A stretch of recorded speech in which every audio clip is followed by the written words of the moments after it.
अल्गोर आस्था, वाले इलेक्शन में क्या वो वोट में नहीं व्यवस्था गए में थे? आस्था, श्रद्धा, विश्वास, जाहिर सी बात है, तभी भारत में चीजें इस तरीके से हो जाती हैं। वैसे आज राहुल गांधी ने बयान दिया है, सुधांशु जी, कि ईवीएम नहीं है, एमवीएम है वो, मोदी वोटिंग मशीन। लेकिन इस बार गठबंधन जो है, ईवीएम हो या एमवीएम हो, जीतेगा गठबंधन ही। इससे इतर मैं आपको अमेरिका के मामले पर सुनना चाहता हूं कि अमेरिका में चुनाव जिस तरीके से फंसा हुआ है, भारत उसको कैसे देख रहा है? देखिए, अमेरिका का जो चुनाव है वर्तमान में, मानता हूं ये बहुत ही विशिष्ट है।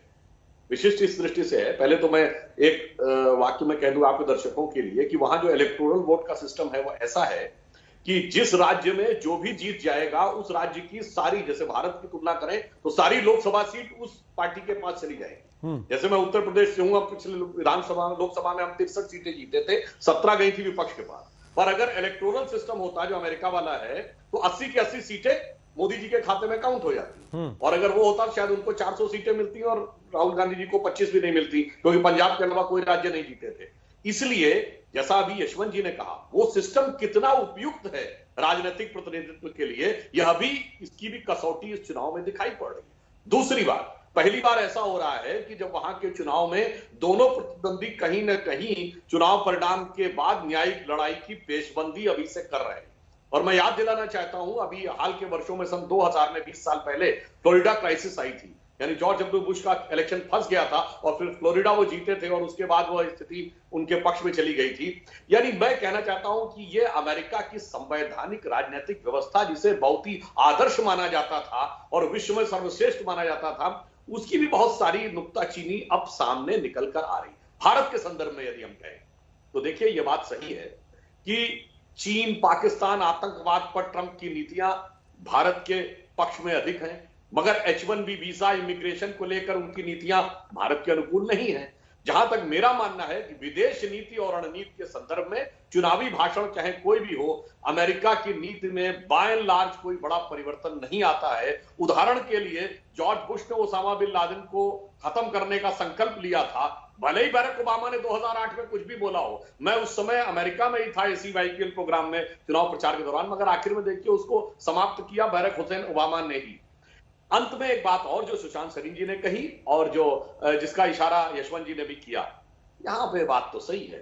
देखिए, जैसे हमारे यहां एक लुटियंस जोन है जिसको दिल्ली और मुंबई में बैठे लोग एक नजरिए से देखते हैं। ईमानदारी से कहूं, पिछले 30 वर्षों से जितने चुनाव परिणाम आए हैं उसमें हमारा जो राष्ट्रीय मीडिया तथाकथित कहलाता है, सो कॉल्ड इंटेलेक्चुअल, जिसे प्रीडोमिनेटली अंग्रेजी मीडिया है, उसके अनुमान सदैव गलत निकले हैं। इंक्लूडिंग 2004 में वो हमें जिता रहा था और वो गलत निकला। ये सोचने का विषय होगा।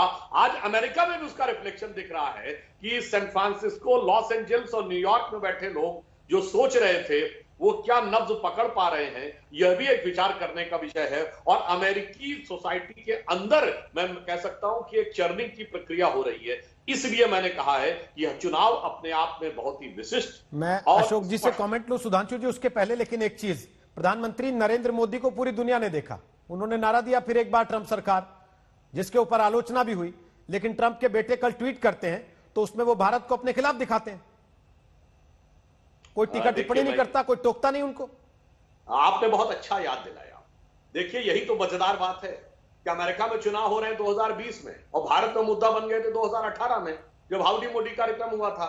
उन्होंने पिछले बार के ट्रंप के चुनाव अभियान का उल्लेख किया। यहां वालों के दिल पे इतना सांप लौट गया कि ये इल्जाम लगाया कि हम अमेरिकी राष्ट्रपति के चुनाव को प्रभावित करना चाह रहे हैं। मैं रोहित जी कहना चाहूंगा, हम अपने बचपन में सुनते थे 80 के दशक में कि CIA हमारे चुनाव प्रभावित कर रहा है। इसलिए मैं तो कहना चाहूंगा, एक भारतीय होने के नाते अगर ये इल्जाम भी है तो इल्जाम बड़ा हसीन है।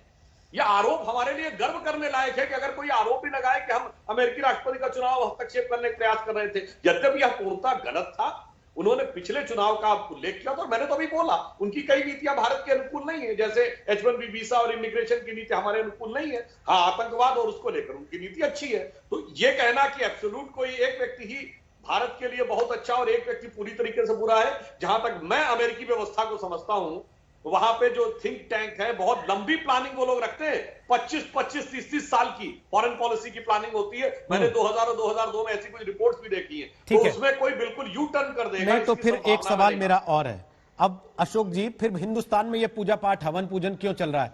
डोनाल्ड ट्रंप की तस्वीरें लगा के उनको विजय तिलक किए जा रहे हैं, किस लिए? फिर कोई भी जीते, भारत के लिए तो एक सा ही रहना है उसको, क्योंकि भारत कोई छोटा मोटा देश तो है नहीं जिसके प्रति आप अपना नजरिया व्यक्ति बदलने के साथ बदल लेंगे। क्योंकि जो डोनाल्ड ट्रंप के साथ हमारे रिश्ते हैं, पहले जब आए थे 4 साल पहले, तब तो ये ऐसे मालूम चल रहा था जो पता नहीं कौन है, क्योंकि पॉलिटिकल एनिमल तो है, कोई सेनेटर तो रहे नहीं है, कोई कांग्रेसमैन नहीं रहे हैं, कोई गवर्नर नहीं रहे हैं, उनकी पोजीशंस के बारे में कुछ नहीं मालूम है, क्या करेंगे। परंतु उनके साथ भी प्रधानमंत्री मोदी ने जब वो गए वहां पर जून 2017 में, बड़ी अच्छी उनसे मेलजोल सांठ-गांठ हुई और भारत के हितों को आगे ले जाने के लिए वो अपनी अच्छी तरह चले गए। इसीलिए मेरे विचार से कुछ तो लोग, मैंने देखा अखबारों में पढ़ा, हवन कर रहे हैं वो कमला हैरिस के लिए। कमला हैरिस को अपनी भारत की बेटी समझते हैं, वो कहते हैं। हालांकि मेरे विचार में तो कमला हैरिस भारत के हित में ना कभी कुछ बोली है।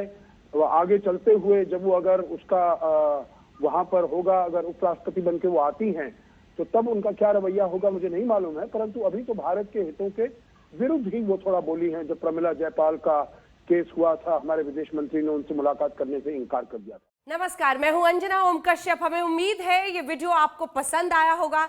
लेटेस्ट खबरों के लिए यूं ही देखते रहिए आज तक, और इस वीडियो के पसंद आने पर लाइक, शेयर एंड सब्सक्राइब करना ना भूलें।